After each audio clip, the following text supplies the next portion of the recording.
guys, back for week 2 of NASCAR. Cup Series at Atlanta Sunday.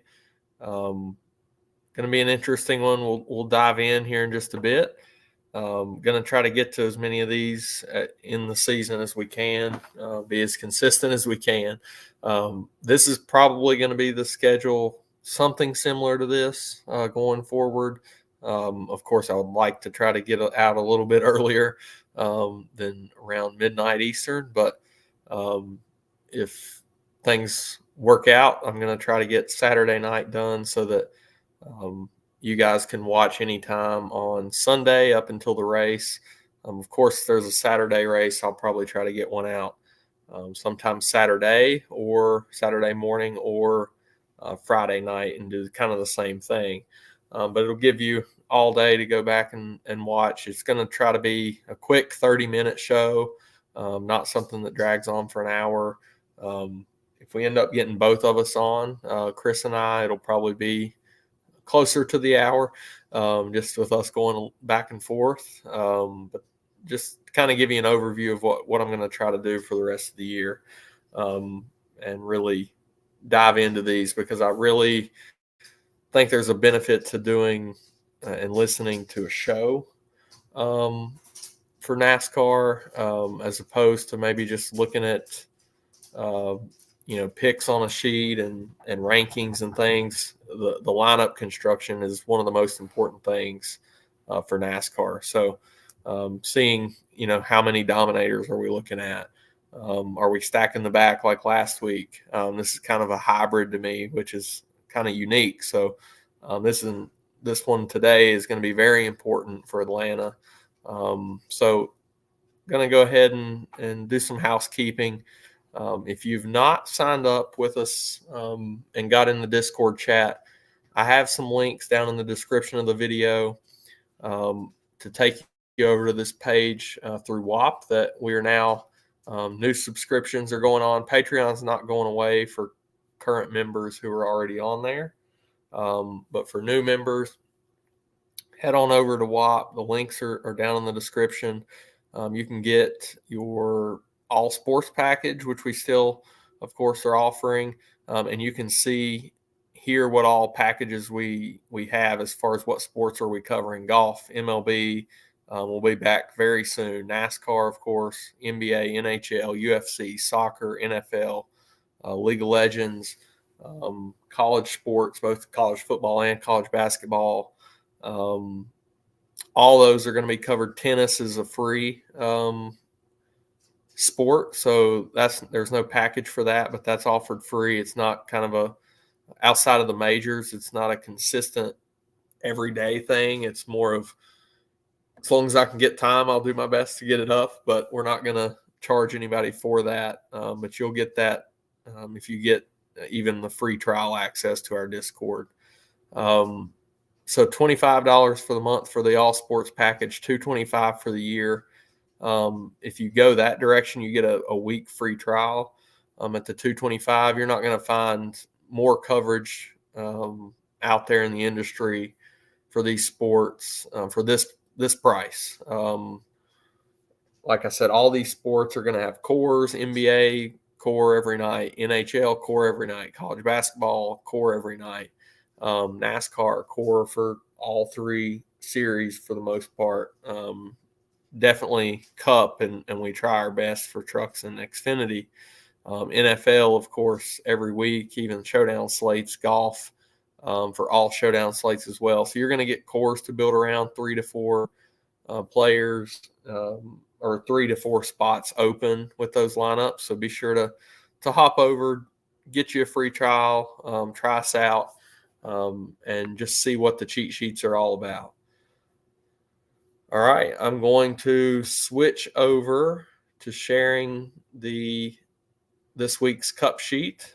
We've got Atlanta. So big thing with Atlanta, of course, as most of you all avid followers of NASCAR know, the repave a couple years back. So we really only have a little bit of data. If you look at track history, we've filtered out before the repaving. So we've got 4 races, 2022 and 2023. Started out in 2022 as a very similar to a Daytona, a Talladega, just kind of a 1.5-mile version. Very chaotic racing, lots of drafting in packs and running too wide a little more often. As you know, even just within these first couple of years, we've seen a little bit of change, and we saw it today in the Trucks and Xfinity. It was somewhat of a boring race. So, you know, we're going to get a lot of single file, hard to pass, I think, is kind of how I'm looking at this. Which means, yes, we're going to have drafting, but it's not like a Daytona Talladega in that I think we still do get dominators, fastest laps coming from, you know, maybe front of the pack, laps led. I mean, we've seen it. Last year, William Byron was the winner. Laps led points. We had Almirola had quite a few led from the pole. He led 46. Buscher came up into the pack, led 39. It was a little spread out in race 2 last year. Logano led 140 from the pole in the spring last year. Keselowski started in the top 5 as well, had 47. So we had, you know, that's over half the race for Logano there. So we've seen, you know, kind of got out front, led the single file pack, and was hard to get by him. Whereas back in 22, Chase Elliott still had almost 100 laps led starting from the pole. So you're getting the trend. I mean, we've had quite a few lap leaders coming from the pole position specifically, but of course, you know, the top 2, Chastain there in 22 even. It was Chastain Elliott on the front row. They finished 1-2. They both led 32 and 96 laps. The first race, William Byron, 111 laps led out of 325. So I think you're still going to need to prioritize a dominator. So that's where it kind of differs to me a little bit from Daytona last week, where I was just playing all place differential. I ended up in 20 max not playing anybody from the top 10. Just X'd all of that out. Maybe even top 12, 13, somewhere in there. You know, I think we're still going to want mostly place differential, but I think you want probably one dominator at least. Maybe you could go up to 2, but I think you do want one in your lineups this week, whether that's somebody starting in the top 10. I mean, of course, we could have somebody from the back come forward and lead, but like I said, we've seen it time and time again here at Atlanta in the last 2 years. The front row has had success getting out front and leading at, you know, the first stage or even more of this race. And, you know, if we sort, and I do want to go by starting position again, because this is, like I mentioned at the top, it's kind of a hybrid between a Daytona and a normal 1.5 miles, just with the repave. So I do want to go by starting position and kind of go through how I'm, instead of pricing, because you can leave money on the table. Here, I think you can still do that, much like you would at Daytona, but maybe not to that extent. Maybe you still want, you know, for example, last week I would never have considered a Joey Logano or a Michael McDowell starting on the front row. But here I think they can get out front and get some laps led. So just to start with at the top, Logano is my favorite dominator of the top few starters. McDowell, I think he's a very fair price at $7,700. If he can get out front and get ahead of Logano, there's a lot of Fords in the top 10 starting spots. Maybe he can, you know, stay out front and lead for a while. But I do like the fact, you know, McDowell's teammate Gilliland is also starting 4th.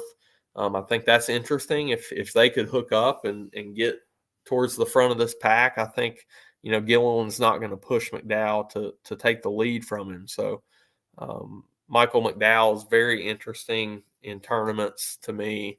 If you're playing cash games this week, I still think you go with the idea of stacking, more of the back. Just take the safety. But again, tournaments, I think you pick one of these guys, maybe pick a script of who gets out front early, who, could you see somebody come from mid-pack or back later in the race to take over as your second dominator. But I like the idea of having one of these top 10 guys, because as we move closer to fifth, we've got Kyle Larson, we've got Ryan Blaney. Blaney's been very good at drafting tracks, as we saw last week, until he was taken out in the wreck. One win, 5 top 10s in the last 7 super speedway races for Blaney. Larson, 31, 31st and 36th. He's not had a lot of good finishes at drafting or super speedway tracks. 9,500 is a fair price for him. With this being kind of a hybrid, I think, if he gets the speed to get out front, he could ride and have that and be hard to pass from the front, but it's just a matter of him getting up there. Kyle Busch has had, solid finishes last year with RCR here, 10th and 5th. I think he's a fine tournament option as well. If we go back, just because there's, Larson, Blaney, and Logano and Kyle Busch are in the top of pricing, I'm going to switch back real quick and just look at the top of pricing, 9K and above. Hamlin starting 13th. Not in love with him this week. I think he's a fine play. Not going to be a priority for me. Byron is another guy right there. We're kind of moving to his range at 11th. Won here twice of these first 4 races at Atlanta after the repave. I think he's very in play, of course, coming off the win last week. Starting 11th, I do prefer a Blaney. I prefer a Logano because the track position. I prefer a Chase Elliott because he's starting more towards the back. But William Byron is definitely in play, and I would prefer him to Denny Hamlin up at the top. So going to switch on back and go by starting position. If you guys have any questions, drop them in the chat. I'll answer them. I'll be around some tomorrow as well to answer questions in the chat. I'll have my full rankings by price tier and cores up there on the sheet as well, just to kind of give you a preview of that. The top targets tab, it looks like this. I have my 20 max exposures at the bottom, all percentages. And then the cores, a lot of times I'll post a couple different, scripts to build around, maybe a couple different dominator options to build around. But the main one, of course, would be this top one. I'll try to get all that up tonight. So you also have that to look at. If you're watching this on Sunday, hopefully that's already up. But if you've got any questions, drop them in and I'll get to them. This is, like I said, this is a unique track with where we are, as the dog creeps into the picture here. But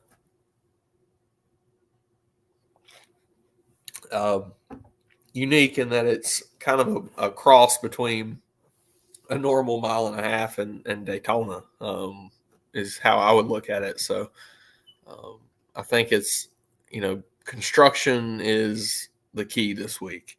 I think a lot of people are going to overstack the back, treat it as a Daytona, Talladega.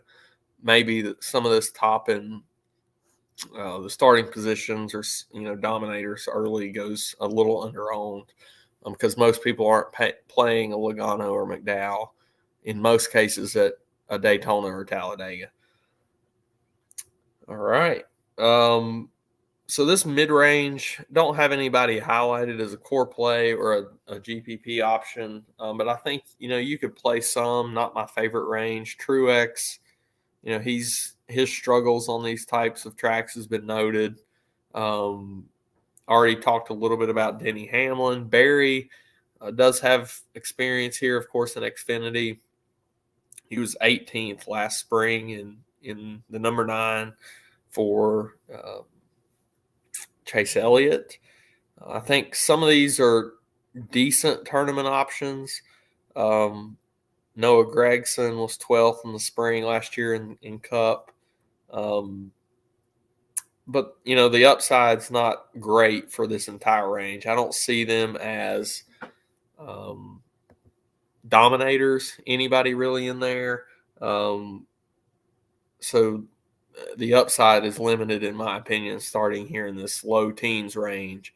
As I move back, so I think kind of the main difference, to talk about it just a little bit more about construction, the main difference to what I was doing last week is I want one, maybe two of these top 10 guys. Whereas last week I didn't want any. I still want to overall prioritize the, farther back starters, but I don't want to skip out. Much like normal weeks, you don't want to skip out on nominators. I don't want to skip out on top starters here because I think that dominators could be important. Moving on around this 20 range, a lot of people start to get interesting.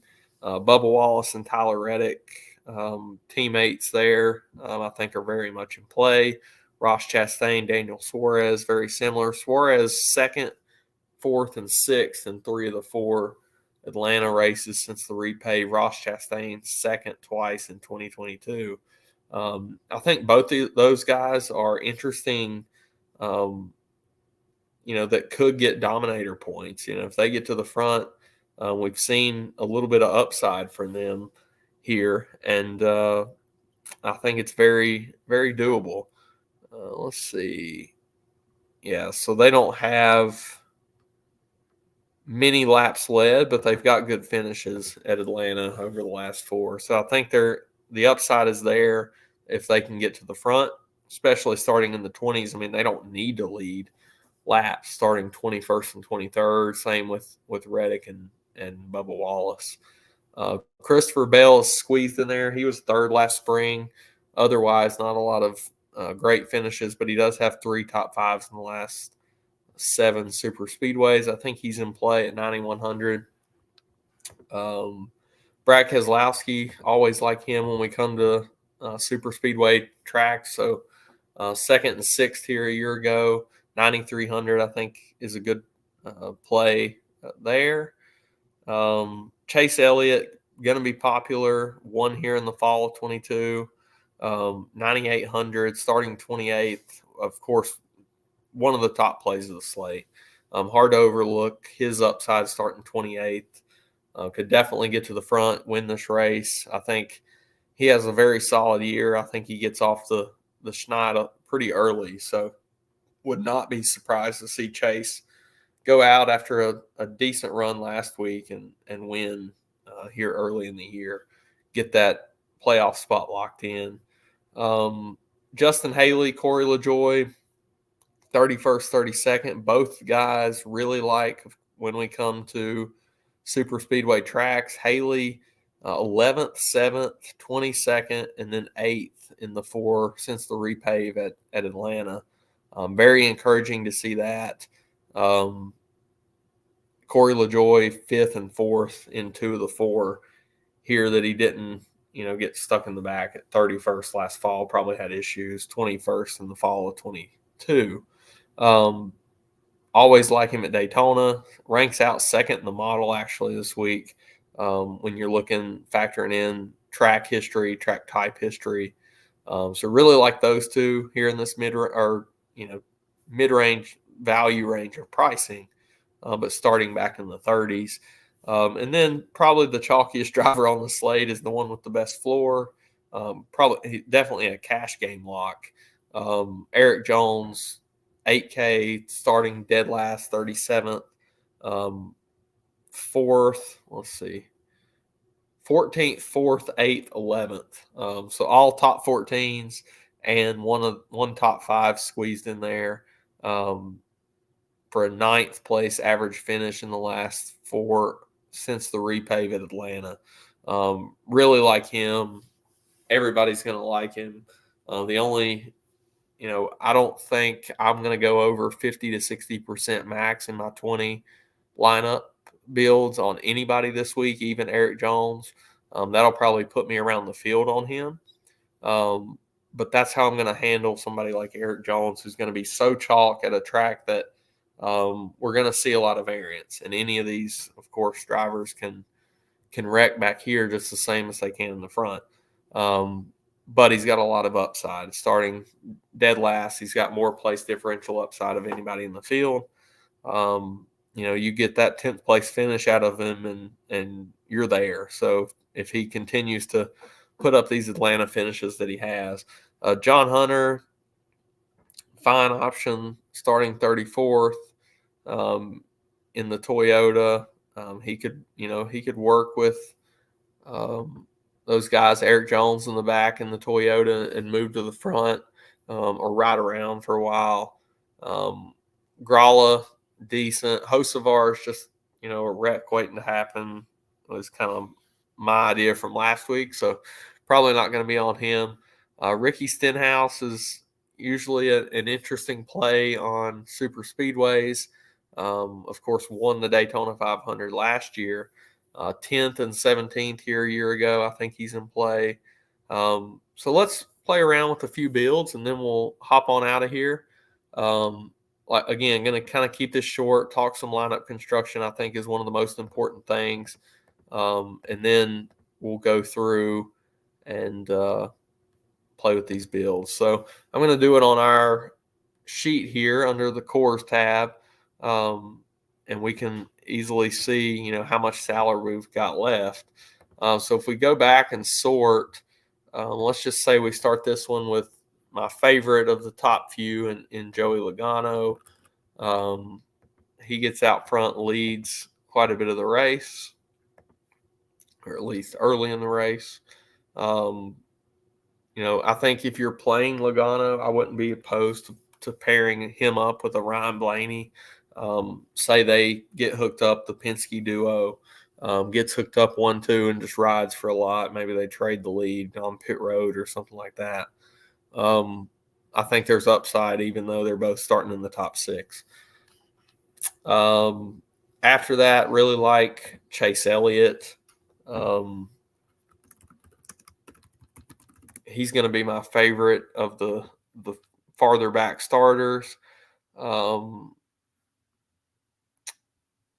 Let's see here. I mean, Eric Jones is one of the top plays, but Justin Haley's price is very enticing. Lets you get back up into that mid-range for the rest of your build. And we'll go ahead and throw Eric Jones. So maybe we'll play with a couple different builds because this is going to be a little bit more of a chalky one. You've got one dominator up front in Logano. You've got Chase, Haley, and Eric Jones all starting back. They're around the 30s. Let's see. How would we, you can still do what I talked a little bit about last week where, maybe you stack a manufacturer, mini stack a manufacturer, mini stack a team. I think that's an interesting way to, as you're building out your lineups on these tracks, because a lot of times if I'm hand building, it's hard for me to fill out some of these because I keep gravitating towards the farther back starters. But I think correlating some of this is an interesting way to go about it. So you've got in this build, you've got 2 Chevys, a Toyota, and a Ford. We don't really have any correlation as far as teams yet. Sorry, we got 2 Fords in Haley and Logano. Let's see here. Yeah, there's no real correlation yet.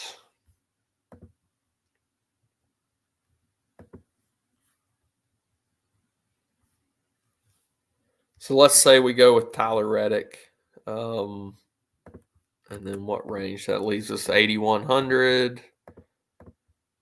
Really like Reddick in that mid-range. Him and Bubba are very similar plays to me. That leaves you wouldn't want to play McDowell on that build. I'm probably going to group out McDowell and Logano together.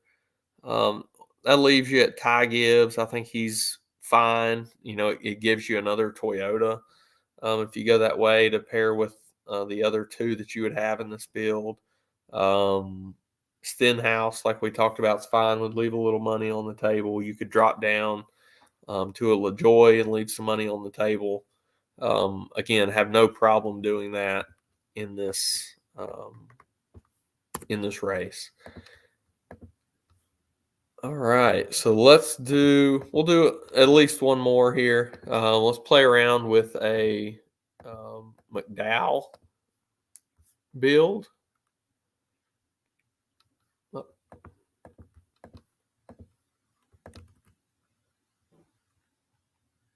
Yeah, we'll do two more. So we'll start with the McDowell build, and then we'll play around with like a Kyle Larson, maybe like a Chevy stack, mini stack or something.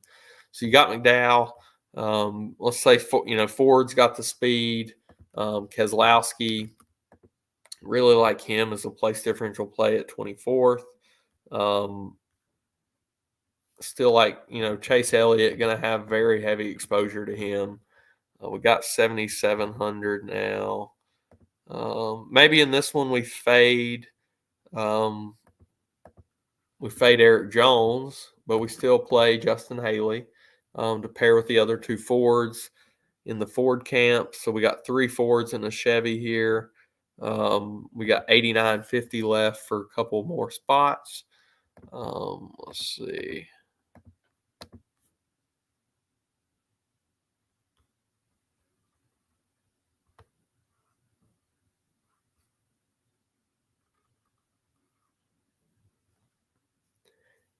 Yeah, so you could do the build I was talking a little bit about where you have two in the top six here. So you could go Blaney. And then again, I have no issue leaving money on the table, but we're leave us at the 7,700. And I would probably play, LaJoy in that build, which leaves a little bit on the table, but nothing crazy. Leaves you 900. So there's, kind of an interesting little mini Ford stack. Still get LaJoy and Elliott from the Chevy camp as very solid place differential plays. But we saw last week Keselowski and Blaney work together. I thought that was interesting. Of course, with the new teams as of last year or last couple of years with Keselowski, used to be a teammate of Blaney, but both very good super speedway racers. So, of course, very comfortable working together still, it seems. So let's say we go kind of a little Hendrick stack here. So we go ahead and throw in Byron, Elliott, Larson, early dominator. You got Byron starting right around 10th or 11th. Still get Chase as the farther back at 28th. We leaves us 6,900. Let's say we go ahead and we play Haley. Bumps us back to 77 average for the last couple spots. We could play a LaJoy. In that one leaves us 86, and then you can play Reddick or Eric Jones, whatever you feel comfortable with there. So that's an interesting little Chevy slash Hendrick stack. I really like all three of the Hendrick cars here. So if we could see Larson get up front, I think that makes a lot of sense. Don't see any questions in the chat, so I'm going to go ahead and hop off. We're approaching the 30-minute mark. If you missed any of this, you can go back and watch. Most are probably watching this on Sunday. Feel free to jump in the chat, like I said, in the Discord. Got links in the description of the video to take you over to get you a free trial. Try us out. You can check out all of our packages from you can do as small as daily in some sports, daily, monthly, yearly. Get in the Discord, check us out, check out our course, check out our cheat sheets, see what they're all about, and reach out if you have any questions. We're always free, Chris and I both, to answer any of those questions. Good luck to everybody tomorrow in race number 2. Always nice to have a positive week 1 at the Daytona 500. I'm thinking I had a positive clash too. I could be wrong. Would need to go back and look at that. But nice to get the regular season, at the very least, started on a positive note. Wasn't anything special, but positive's positive at super speedway. So good luck to everybody. Let's keep it going. I'll be back next week. I think we're in Vegas next week, and then Phoenix. So two a little bit more predictable races where we're going to grab some dominators, kind of the more favorite from a DFS perspective for me, both of those. So excited to get to those tracks for DFS. But let's enjoy. Hopefully we get an exciting race, not everybody driving single file line all day. Good luck to everybody. Let's have a fun Sunday.